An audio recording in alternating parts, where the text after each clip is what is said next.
Good Baltimorning, everyone. Sorry for the little delay there. We're trying to get the tech issues out of the way before we went live. So now, knock on wood, we're going to have no tech issues today.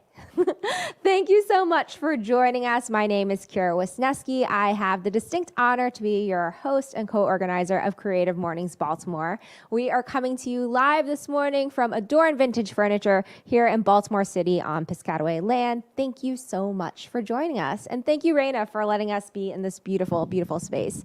Everything that we're sitting on right now is available for sale. And before we get really started, though, I just want to say Black lives continue to matter. Creative Mornings Baltimore is one of over 200 events happening around the globe. And the thing that really unites us all is that we all believe that everyone is invited and everyone is creative. We're really pleased to be having our friends Lauren and Sherry from HASA who are providing sign language interpretation for us today. We know that we can't really live up to our mantra of everyone is invited and everyone is creative if we don't do more for accessibility. And our ASL is underwritten by Eddie's of Roland Park. And keeping on the theme of this month, Eddie's of Roland Park is introducing its newly designed holiday catalog online and in stores beginning November 1st. Scan here to receive a copy in your inbox. Plus, Eddie's in-house graphic designer, Sophia Schwartz, will be taking over the Creative Mornings Baltimore Instagram feed next Friday, October 28th, for a behind-the-scenes look at design as it pertains to a local grocery store. Shout out to Eddie's of Roland Park. I know we are very much over the pandemic. I know we're all feeling that very much in our souls.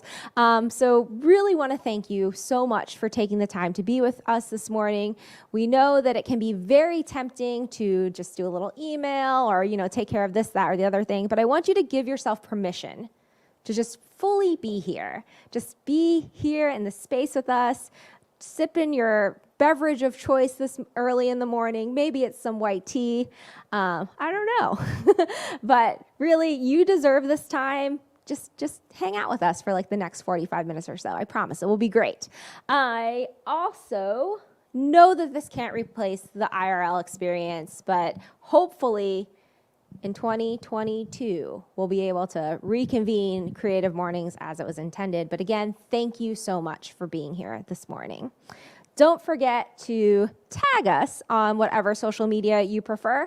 Our handle is Baltimore_CM. We would love to see what this looks like from your end.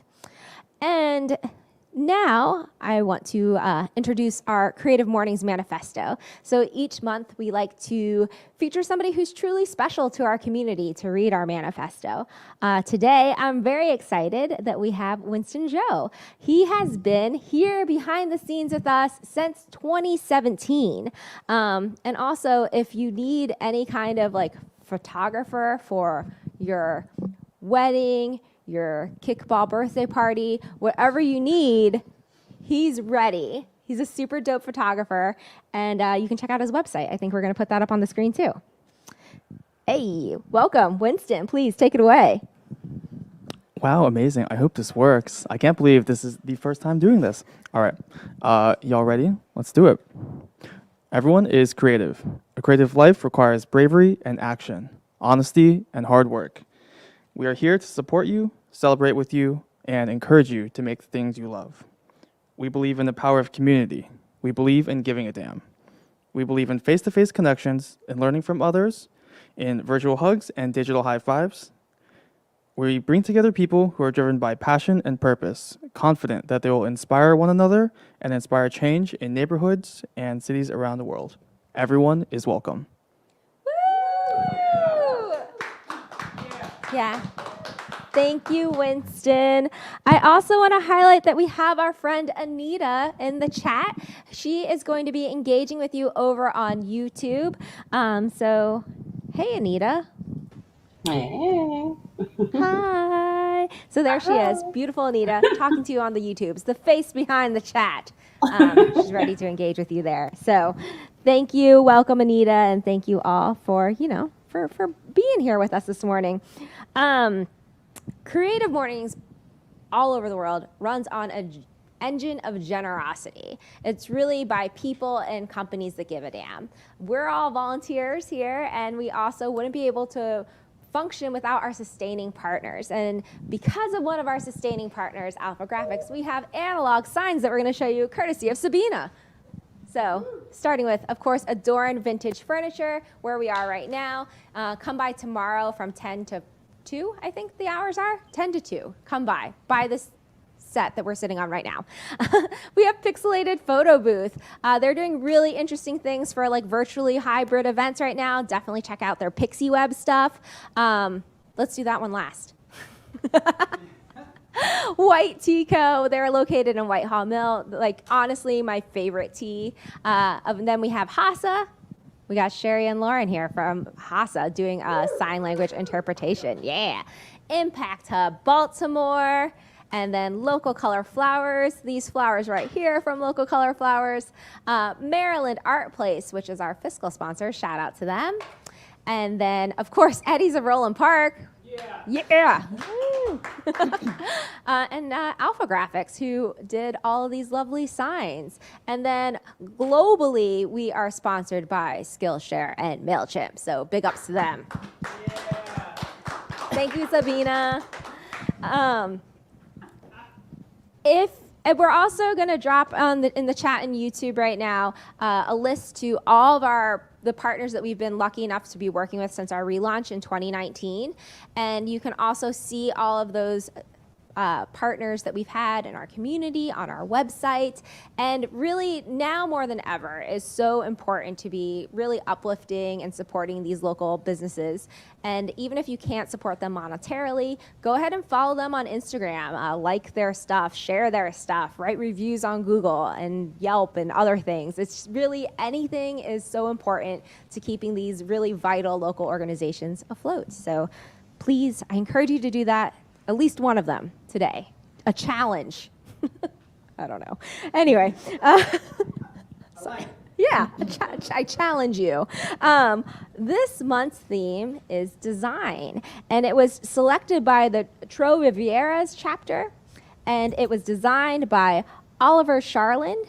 And Skillshare is presenting the theme globally. I'm sorry I didn't put a slide up for you for that, Henley. So it's on our website, too. All right.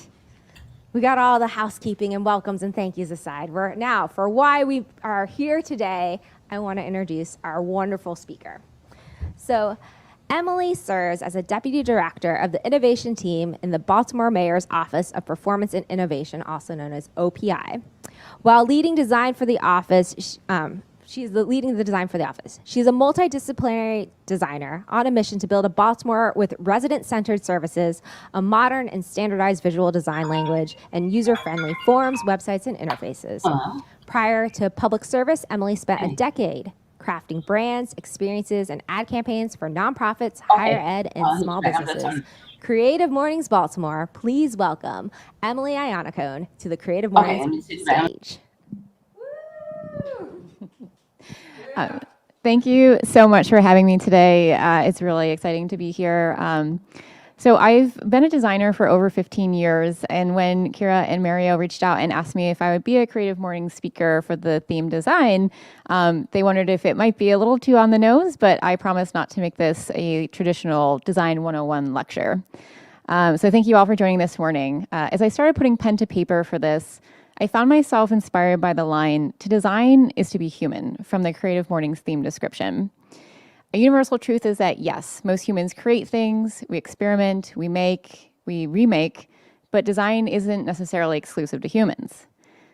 A spider spins its web to entrap its next meal. A bird takes flight to reach its destination. A burr becomes attached to moving objects to spread its seeds. And ducks use their webbed feet to paddle along in the water. Mother Nature is a great designer, and the plasticity and resilience of the human brain is, in my opinion, one of her strongest portfolio pieces, but I'll share more on that later. One of my favorite concepts for design and engineering is biomimicry, which is when humans design a thing, usually a product, that's inspired by something that they've seen in nature.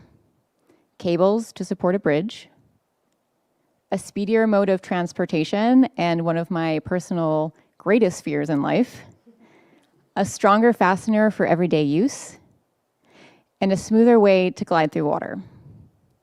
So I would argue that design isn't exclusive to the human experience.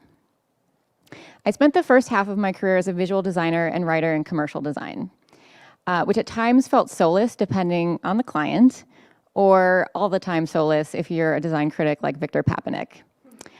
I'm sure other creatives who have had a subscription to Adbusters and question the sustainability of capitalism can relate to that. After graduate school at MICA, here in Baltimore, I left the private sector to apply human-centered design methodologies to government services and products. For those who are unfamiliar, human-centered design approaches problem solving by including the human perspective at every stage of the design process: research, ideation, prototyping and testing, et cetera, to really center human wants and needs. I've worked with a wide range of government stakeholders since then, focusing initially on child welfare, an issue that's very near and dear to my heart, with the Administration for Children, Youth, and Families as a White House Presidential Innovation Fellow. Following that, I was embedded in a human services agency in Pittsburgh, where I continued to work on child welfare reform through a program called Foster America. And for the last 4 years, I've been with the City of Baltimore, working in the Mayor's Office of Performance and Innovation. As a city, we very much should be getting the perspective of residents when designing or redesigning products and services that they use. And we do our best to do so within the scope of our small office's projects. I lead the multidisciplinary innovation team, and the four of us typically work on one big project at a time, while taking on some more design-focused ad hoc projects when they come up. An example of what that might look like is when our data teams, for example, CityStat, are working on a data dashboard. We'll help them with user testing and make sure that the data products are as user-friendly as possible. We're big on using human-centered design for solving social problems in the city. What happens, though, when collective we, in both the public and private sector, put humans at the center of everything? Now, in the context of the work that I do in the public sector, a human-centered design approach makes a lot of sense. So I'm being a little provocative and pointing a little bit more at the private sector when I ask this question. We end up with innovations that are like a more convenient cup of coffee, a more efficient way to kill, a platform for social connection containing boundless knowledge and misinformation disguised as knowledge, and a legislative body that deprioritizes children and families in favor of more lucrative pursuits like warmongering when crafting policy. It seems like since the dawn of humankind, we've centered humans, and at some point we went from creating for our survival to creating for our convenience and for profit and glory for a few.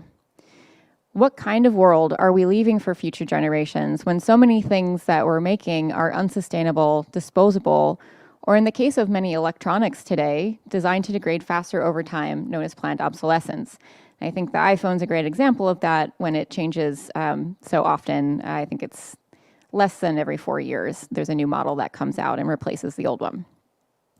What if we started with the intent to design things that cause minimal harm to ourselves, other life forms, and the planet itself? What if we recognize that humans are a part of nature just as much as the birds and frogs and flowers, instead of constantly othering ourselves and saying there's us and there's nature? I am far from perfect when it comes to minimizing my own ecological impact, and I'd be lying if I said that sometimes it does seem a little futile when there needs to be a more concerted effort to make any real progress. I do want to acknowledge all of the folks who worked on the new plastic bag ban here in Baltimore. Thank you for all of your work on that.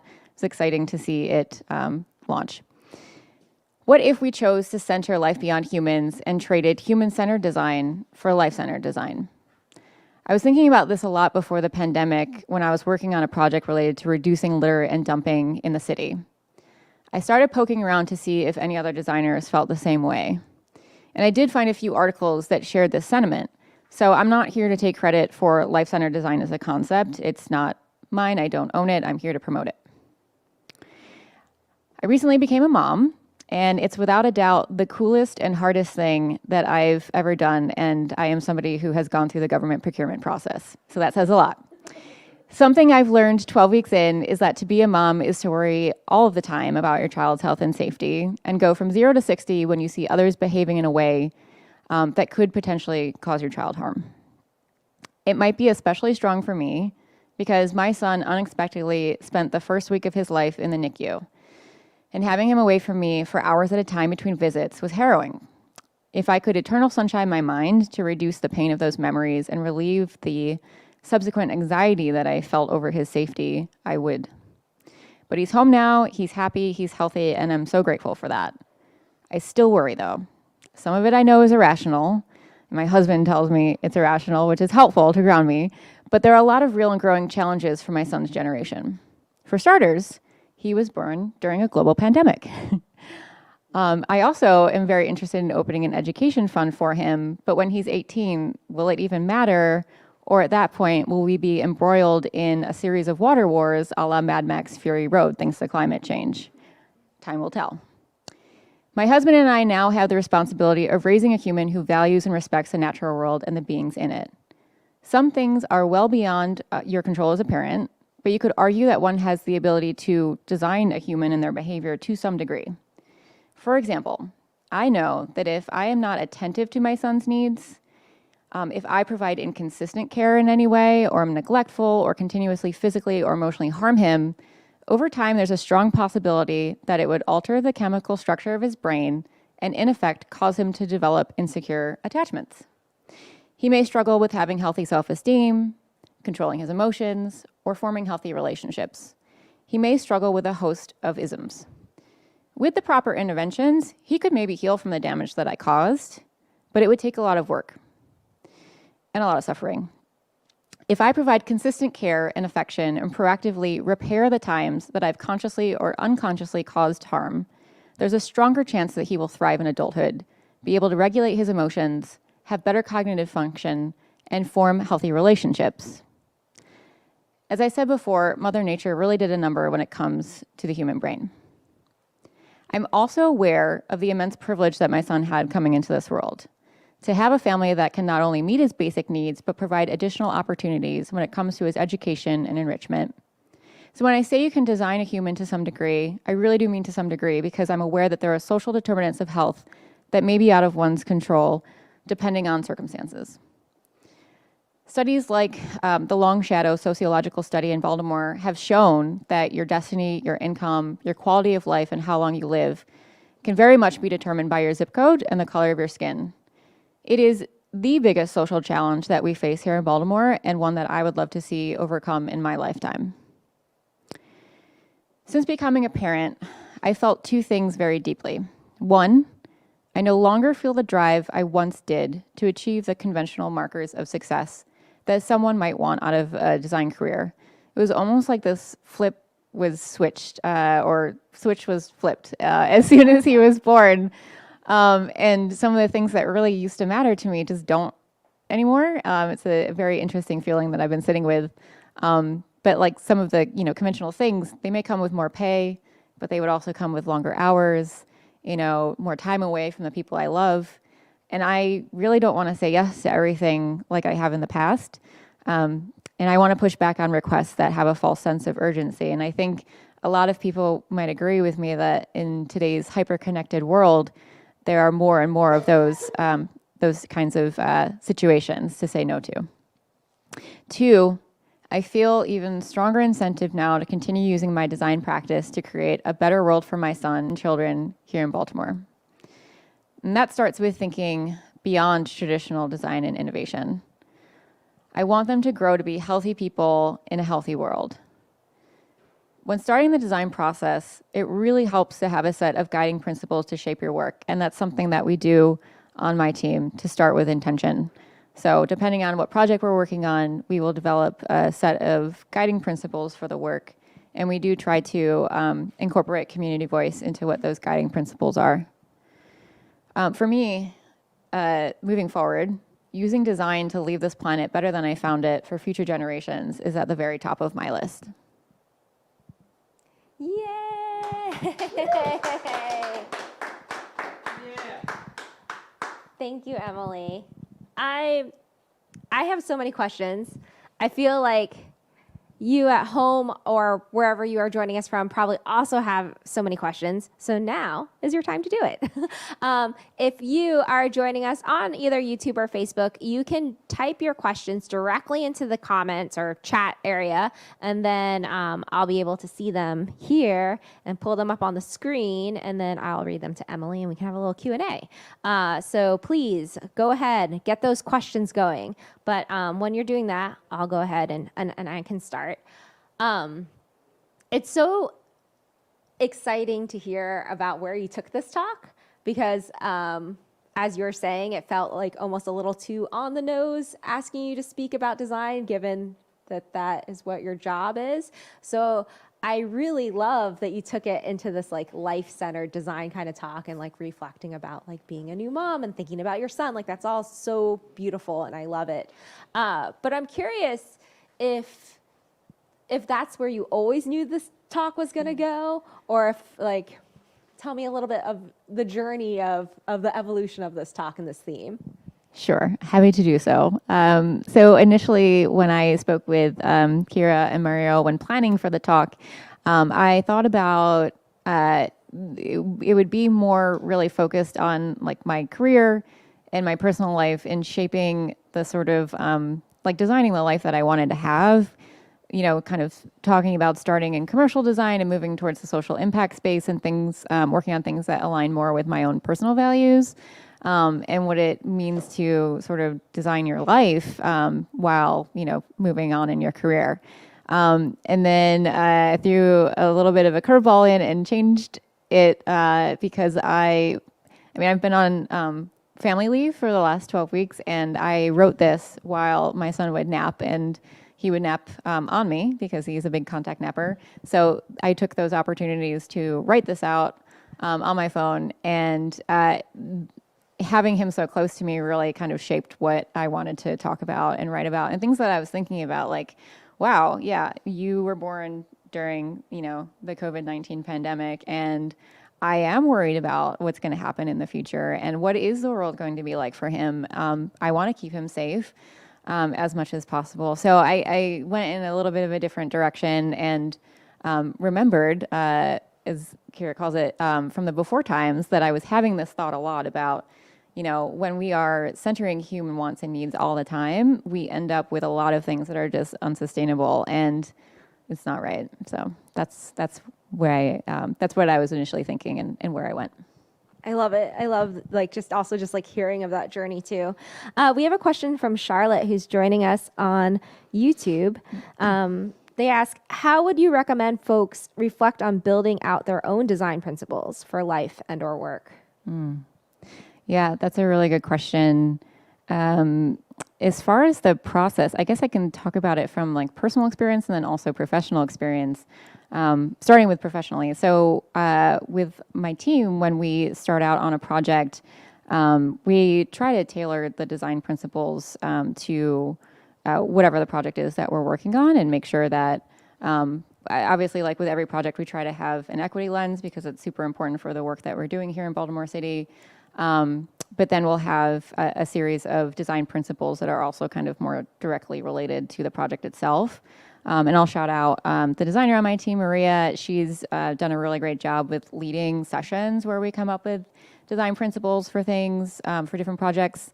So I would say, you know, if there's something that you're working on, you could tailor some of the things that you really want to keep in mind to the work itself, or you could just have a set of kind of general words to live by. And I've always been really attached to the phrase "leave it better than you found it," because I really feel like we should all be doing that. So that is at the top of my list. I used to have another one that where words to live by. Am I allowed to swear, or should I? You may. Okay. I just wanted to make sure.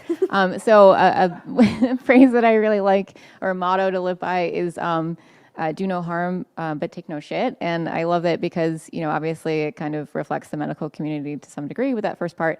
But it also means like you should really be standing up for things. And in the design practice, I think that's really important. But I would sit down, you know, if you are a designer, depending on what kind of design you practice or what kind of projects you take on, what kind of impact do you want to have with them? Obviously, I think that sustainability is a really important feature, and that's how we would have more life-centered design. So I think, a design principle could be like not having anything disposable that comes out of the work that you're creating, right? Like having some set sort of like guidelines, like if you are a product designer or industrial designer, saying, I'm not going to create anything that's for single use unless, for a very specific reason it needs to be single use. So I would just sit down and write out what means something to you, and then reflect on the work that you're doing. I just like love this idea of design not just being like designing something on your computer. Our next question comes from Rebecca, who's joining from YouTube. They ask, what would you say has been the greatest design success that you have participated in here in Baltimore? Oh, that's another really good question. Yeah, I would say that, it was a little bit harder to measure, but we got a lot of positive qualitative feedback on it while we were doing it. When the pandemic started, my team actually kind of separated a little bit. And everyone in OPI, in the Office of Performance and Innovation, we were all deployed to different teams where we were needed. So myself and our designer, Maria, we went to the Joint Information Center with the city, which is, it's like a centralized team for communication, centralized communications that is activated during some kind of city crisis. So whatever the crisis is, the agency that's related to that leads the Joint Information Center. So in this case, it was the health department. So we worked with the health department in creating a lot of the really early COVID communications for the city, making sure that the graphics were easy to understand, easy to digest, that they were user-friendly, and also that the topic was salient for a range of audiences. So we did a lot of social media stuff. We also worked with community leaders on the ground to find out what kind of messages would be most appropriate for some of the priority populations that we had in the city. So example, we really wanted to make sure that we were reaching people in West Baltimore who might not be on some of the social channels. So we worked with community leaders to create a flyer, and I might get the number wrong, but I know it was in the tens of thousands of flyers that we produced, and community members and community leaders were the ones who actually dispersed them on the ground, which was really, really helpful, because not everyone has digital access. And my team's working on a project related to digital equity right now, so that's something that we'll be working on. But that was a project that I was really, really proud of. Obviously, like, this pandemic was really hard for everybody, and we needed to make sure that we were kind of promoting behavior change. So working on all the communications for that was something that I'm really proud of. And it was to measure the impact. I can't give you a quantitative number, unfortunately, and that's something that I would urge designers to really think about when you are working, because a lot of the times I think it's really easy to provide, like, if I'm going through a case study of projects that I work on and I say, here was the problem, here's what we came up with, I made this thing. And a lot of the times, like when you're presenting that work, it ends at, I made this thing, and doesn't really necessarily talk about impact. So if you can quantify impact that it has, it's great. If not, the qualitative is helpful as well. So because we got positive feedback from people and in a variety of different channels, I would say that one was pretty close to a win. Well, I shouldn't say it like that, because obviously the pandemic was still devastating here and we lost a lot of lives, which is horribly tragic. But as far as like reaching people, I know that we were able to reach a fair amount through social media and then through on the ground stuff. Yeah, I love this idea of, like, again, going back to like kind of the crux of your talk of like life-centered design, and just kind of like meeting people where they are, recognizing like digital equity and all forms of that. So love that. Our next question is coming from YouTube. It's from Cincy Stat from Cincinnati. Hi, Stat. They are asking, what is the most effective argument/pitch you found when explaining why human-centered design is necessary in government? The easy questions at 9 a.m. this morning from Cincinnati. Y'all are really giving me the softballs here. Cincy Stat, that is a great question. And it is something that I have been working on for the last 6 years in the federal government and then in a county and then now here in Baltimore. So one of the things that I think really helps is to de-jargonize as much as possible.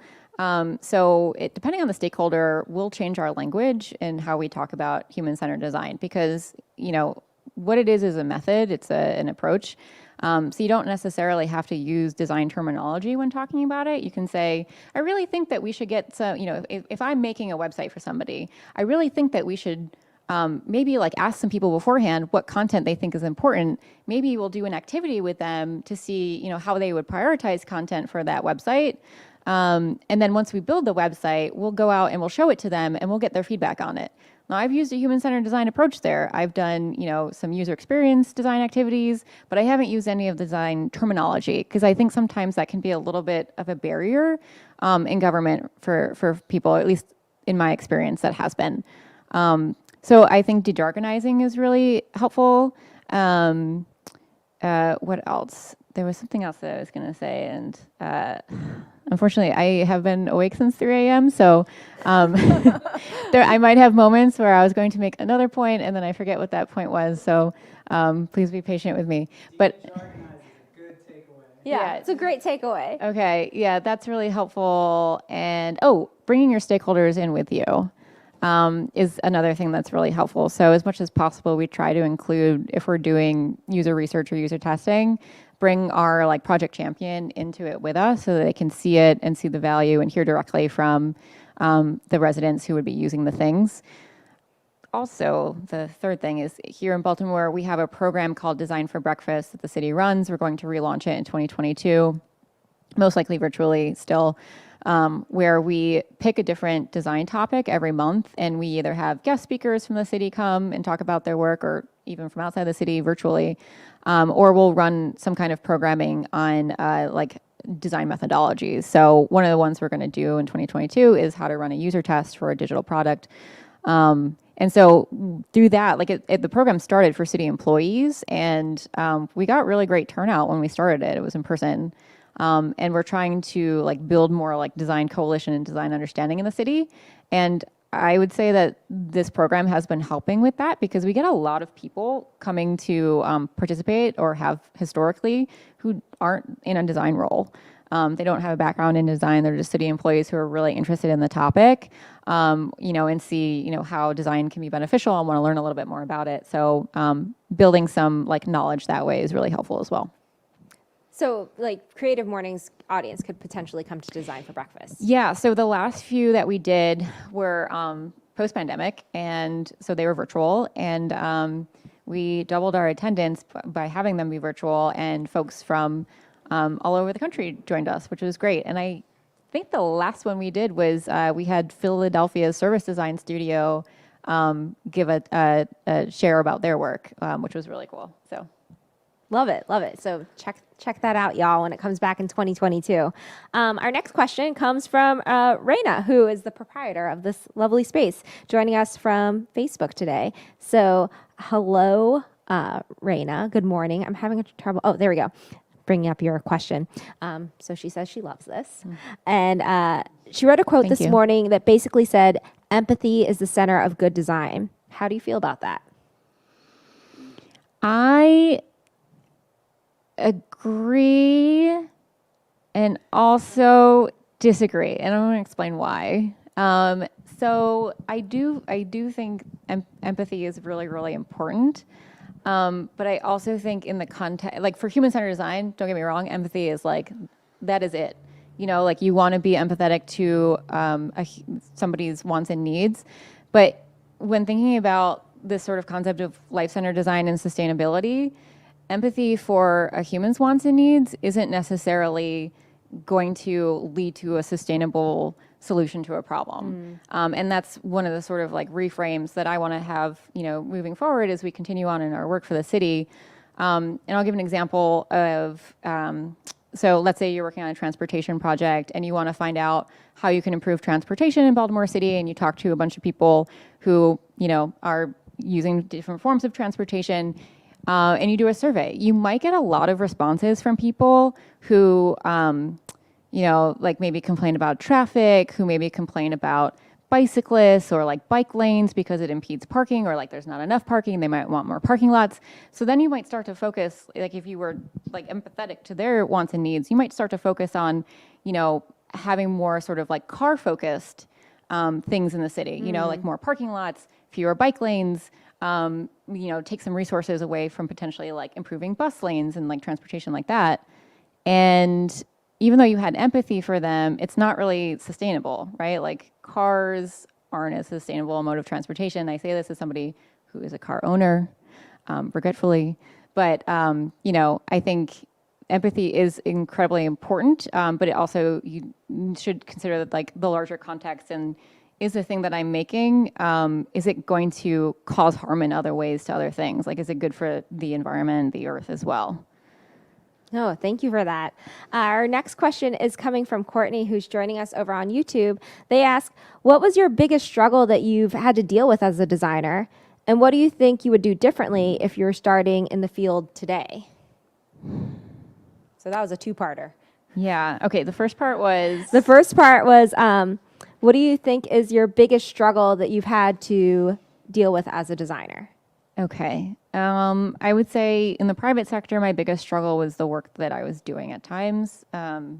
It, again, didn't always align with my values, and I would, question why I was doing what I was doing. And it led to a lot of, I would say, just negative internal feelings that I had about myself and my life. It wasn't the case all the time. I would have some clients that I really loved. And again, small businesses, nonprofits, education projects, those were things that were like my favorites.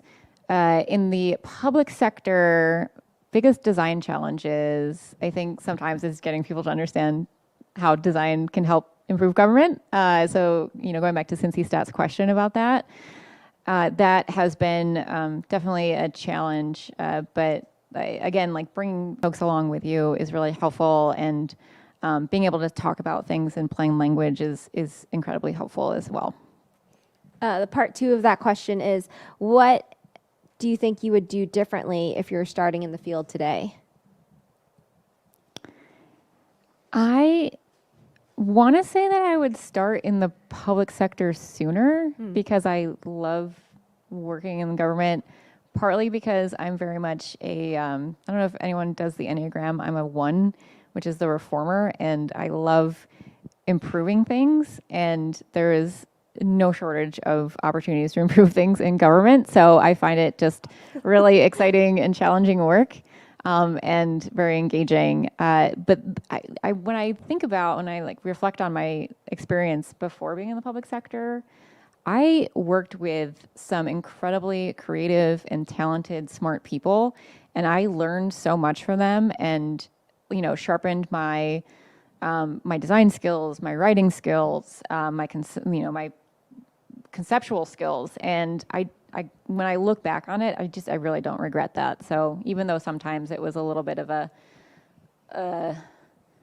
like I said before, sometimes felt a little bit soulless, I was learning a lot, and I'm super grateful for that. Wonderful. You all are doing so great with the questions. Keep them coming. Georgia is asking from YouTube, what project or projects have required you to be more adaptive, and how has that influenced your designs moving forward?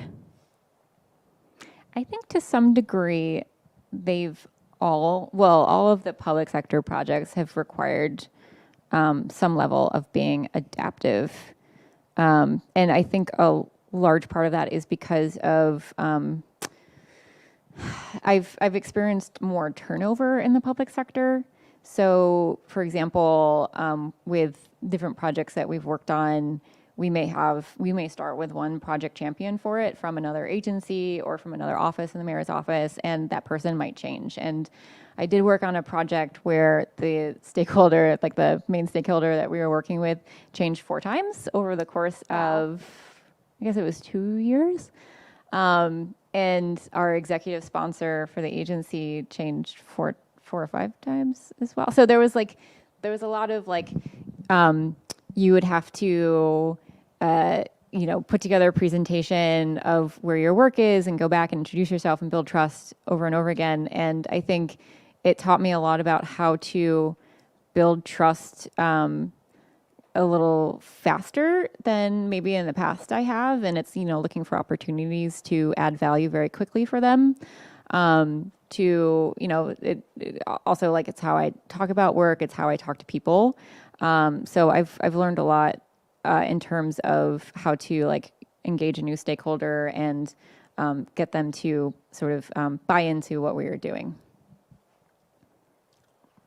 Rochelle over joining us from YouTube as well asked, have you suggested a policy change or change to a well-established process as a design solution and received pushback from your government partner? How are you able to convince them to implement your solution? So we haven't advocated for an official legislative policy for anything. And part of that is because we were foundation funded when the team started. We're no longer on the grant, but we were originally grant funded. And one of the stipulations was we couldn't really kind of play in that space. But recently, we did work on a new policy for the Baltimore Police Department, and this was related to making improvements to youth justice. So we worked with what was formerly the Mayor's Office of Criminal Justice and the Police Department's compliance unit for the consent decree to work on creating a policy for interactions with youth, because there was no formal policy before that about how officers could and could not interact with youth. So we supported the consent decree team really drove that and wrote that policy, but we supported with some additional research. The Children's Center for Law and Policy did a ton of research that contributed to that. And there was a work group of us who would get together and review it, and then we trained youth on facilitating. It's going to sound a little bit meta. We ran some public work groups around the policy and trained youth who could help facilitate those public feedback sessions. And then had those public feedback sessions, and the consent decree team made changes to it. And that was approved by the Department of Justice in January of this year, February. And there is going to be a pilot for a diversion program that's related to it to keep youth out of the justice system as much as possible when it's possible. So that was an actual policy that we did work on more recently. Again, it's not legislative, but it's an official policy for the department. Yeah, definitely. Your Office of 4 covers a lot of ground. We do indeed. Yeah, and that's something that over the years we've talked about. Making sure that we have time to do the things we need to do, and we have a lot of meetings, and a lot of work happens in the sort of in between times. Yeah. Cameron asked over from YouTube. Hey, Cameron. Cameron has been in this Creative Mornings Baltimore community for a while. How do you work through research overload experienced by users in the work? So, for example, folks who are often asked their opinions or are often the subjects of several interventions.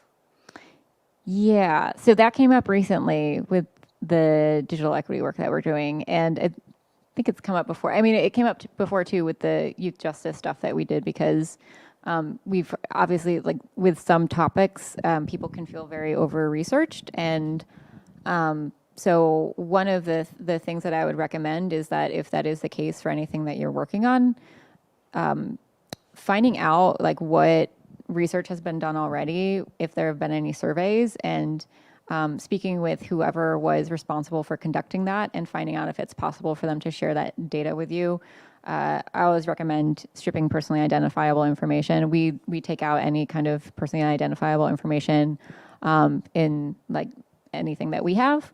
But I find it really helpful just to see what else exists out there that you can already tap into instead of kind of asking people the same things over and over, or like people who have survey fatigue or whatnot. Did that cover the question, or was there more to it?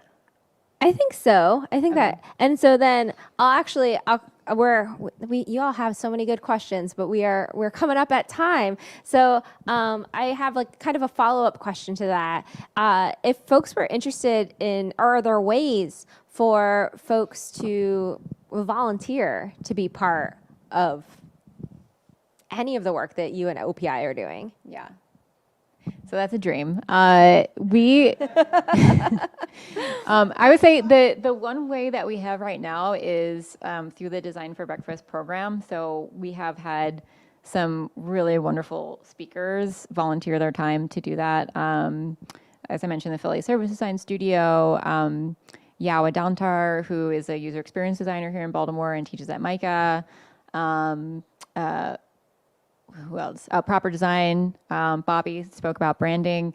So if there's any, sort of like design topic that you would be interested in, like doing a Skillshare with city employees, and also like now that we're virtual, it's city employees and beyond. You're welcome to get in touch with me. I don't know if my contact information will be shared here, but you're welcome to do that. And then the city had a civic innovators program that our team wasn't responsible for that. We had a separate program manager who was in OPI, and that was where private companies would loan us some of their employees to work on a very specific project. And, maybe in the future we could bring that back. It ended with the start of the pandemic, but we could consider doing something that if there's enough interest. I'm a little skeptical of things like hackathons, because I think I've been a part of a lot of them, and I don't know, for longer term, they're really fun and exciting and full of energy, but I don't know about necessarily what happens with the solutions that come out of them. So I think thinking about some kind of partnership that would have a little more longevity would be something that we could do with an OPI if there was interest in it. Yeah. I would say we don't have a lot of designers in government. If we do, they're usually visual designers, which is great. But I would love to see more user experience design and service design happening at scale across the city. Mario agrees. As you said, we're a 4-person team, so there's only so much that we can do. Yeah, definitely. Well, thank you again. This is great, y'all.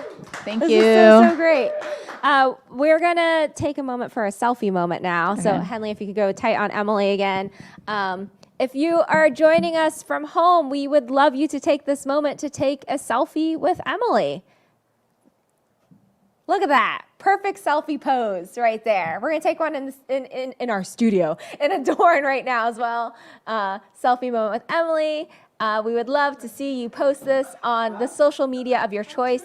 Again, you can go ahead and tag us at Baltimore_CM. So thank you for that. I also want to just make sure you save the date on your calendar for the last talk of the year. It's going to be on Friday, November 19th. We're so excited to have the movement artist and just overall self-identified and I think recognized unicorn, Nicoletta De La Brown, who will be speaking on the theme of liminal, and that will be the last Creative Mornings talk of this year, and that will be on November 19th. So mark your calendars. Let's go ahead and close out with a couple collective breaths, and then we'll let you be on your way. So let's just do 3 breaths together. Sit, stand, whatever's comfortable for you. Let's breathe in. And out, in, and out. Last one, in, and out. Thank you again for joining us this morning. We know that you're very busy and you're screen fatigued, but you're here nonetheless, and we love you for it. And we hope that you felt part of this community. We can't wait to see you again next month. And so be well. Happy Friday. Get vaxxed.